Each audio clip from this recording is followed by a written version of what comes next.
So, the new president of Iran, Hassan Rouhani, has signalled a new direction in his country's relations with the West. He's promised transparency and moderation and called on the West to drop its sanctions to pave the way for what he described as an era of international cooperation. His comments during his inauguration here in Tehran earlier today sparked an immediate response from Washington. The Obama administration saying it would be what it called a willing partner if Tehran really would engage in substantive talks on its nuclear program. So tonight, just what are the prospects of a new dawn for Iran and the West? The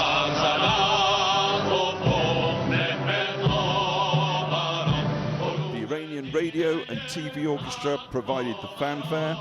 11 presidents, prime ministers, foreign ministers and Iranian MPs, the audience. The speaker brought the House to order.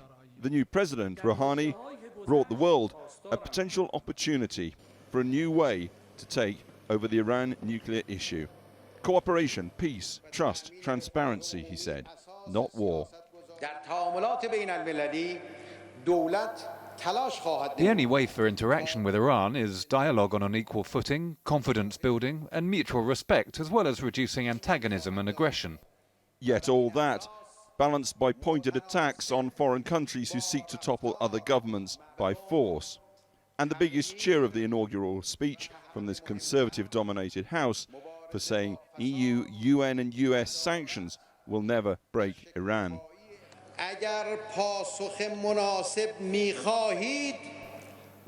If you want the right response, don't speak with Iran in the language of sanctions. Speak in the language of respect.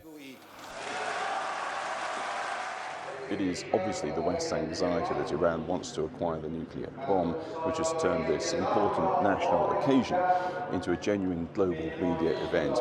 Put at its most simple, the question is simply this: does the new president represent more than a change in style to a change in substance and policy?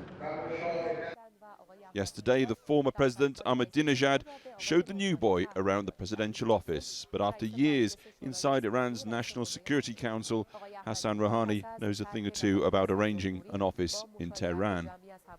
And can you guess the first foreign delegation to come in and say an official hello? Well, forget the US and UK, obviously, nor even the Chinese and Russians. Yes, it was the North Koreans. This very much not being Washington, D.C., presidential inaugurations happen in normal working conditions of this city. No crowds throng the streets, no carnival here. So what do people make then of this new man, the insider who offers peace to the outsiders in Washington and Brussels?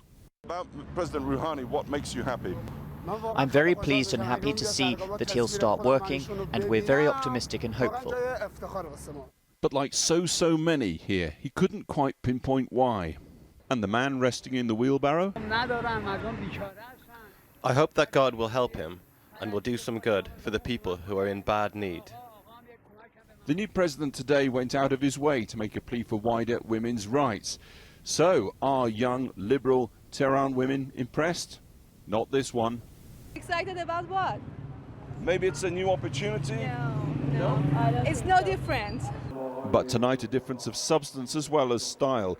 Ending his speech to Parliament, the President, educated in Glasgow, handed a list of cabinet posts, proposing men similarly educated in Europe, California and Washington.